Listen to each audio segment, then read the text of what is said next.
Certo? Vamos direto ao ponto. Hoje a gente vai mergulhar na fascinante e, honestamente, super caótica realidade da fuga de Davi.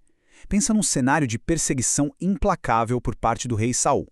O que a gente vai fazer nessa análise é cruzar os eventos históricos que estão lá em 1 Samuel, capítulos 21 a 24, com a poesia incrivelmente emocional dos Salmos que nasceram justamente dessa época.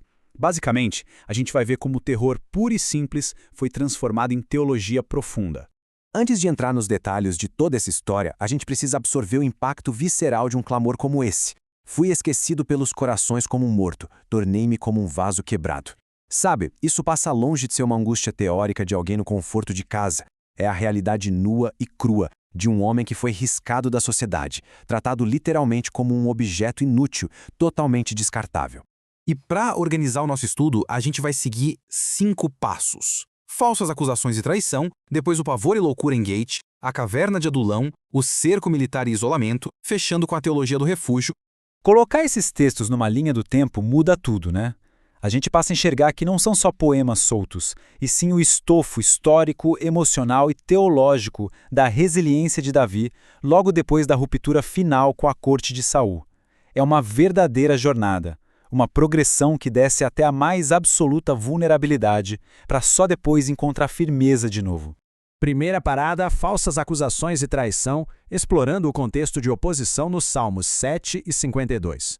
A primeira fase dessa descida violenta começa com um choque político e uma traição absurda que manchou as mãos da coroa de sangue. Olha que detalhe incrível. O termo musical Shigayon captura com perfeição aquele terror errático causado pelo círculo íntimo de Saul. O Salmo 7 foi composto a respeito de Cushi, o benjamita, e por ser da tribo de Benjamim, ele representa muito bem aqueles bajuladores da corte, os espiões que manipulavam as informações e lançavam calúnias para poder legitimar essa verdadeira caçada humana. Então a emoção ali não é nada polida, é o grito de quem está sofrendo a injustiça de uma mentira institucionalizada.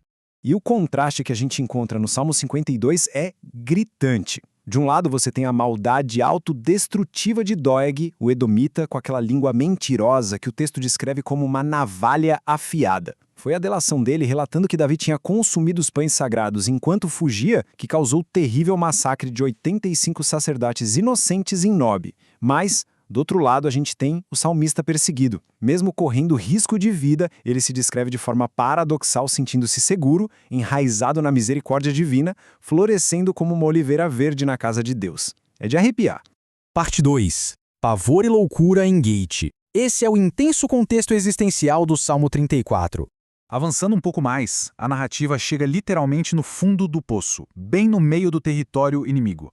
Para a gente entender de verdade a profundidade desse louvor, é preciso encarar o terror cru que vem antes dele. Pensa no absurdo da situação. O mesmo guerreiro que derrotou o Golias precisa agora se humilhar em praça pública na cidade do seu antigo adversário. Morrendo de fome e apavorado com os filisteus, Davi precisou fingir que tinha perdido a sanidade. Ele arranhava as portas, deixava a saliva escorrer pela barba diante do rei Aquis, que também é chamado de Abimeleque. Tudo isso só para conseguir ser expulso e não ser executado. É instinto de sobrevivência puro, uma fuga sem um pingo de honra.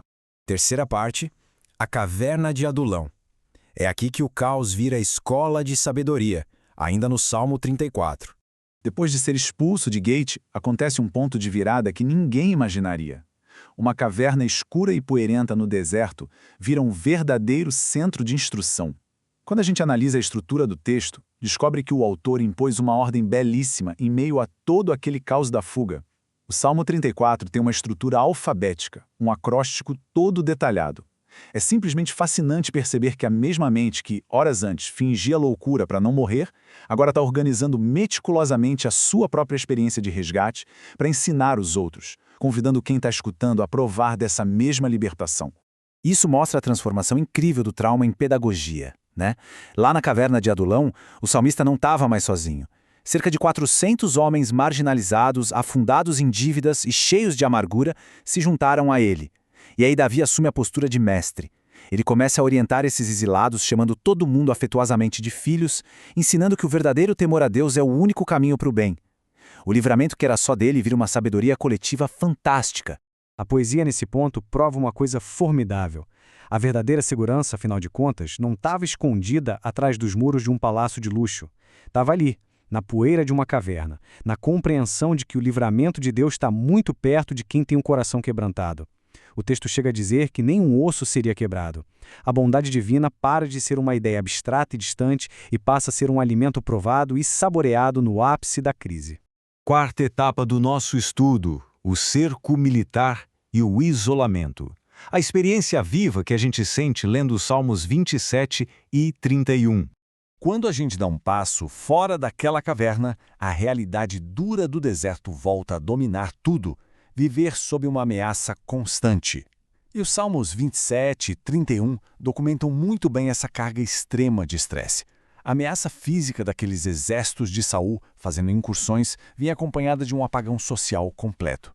Tinha gente criando falsos testemunhos, respirando violência por todo lado. Esse isolamento ia minando a resistência mental dia após dia.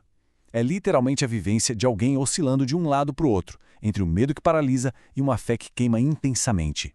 Então, o grande ponto para a gente entender aqui é o impacto interno agonizante dessa perseguição toda. Não era só o medo de levar um golpe de espada, era o estigma. Sabe, imagina ser tratado como intocável, ver antigos aliados atravessarem a rua porque estão apavorados de serem vistos como um proscrito político. É exatamente aí que a força da pessoa vacila e a dor parece consumir os ossos. E chegamos à quinta e última parte: a teologia do refúgio e o que a gente chama de santuário ontológico. É justamente dessa panela de pressão cheia de trauma histórico e emocional que surge uma reconstrução teológica absolutamente espetacular. E a gente consegue ver como isso se constrói passo a passo, né? Tudo começa com um clamor lá atrás por justiça legal, aí passa pela angústia tremenda de tentar achar uma rota de fuga segura, encontra clareza quando começa a ensinar os outros na caverna e termina numa convicção profunda de que a tirania não tem futuro. Os instintos mais primitivos de sobrevivência amadureceram, evoluíram e se tornaram uma baita teologia de resiliência. E aqui está a grande virada de chave dessa poesia toda.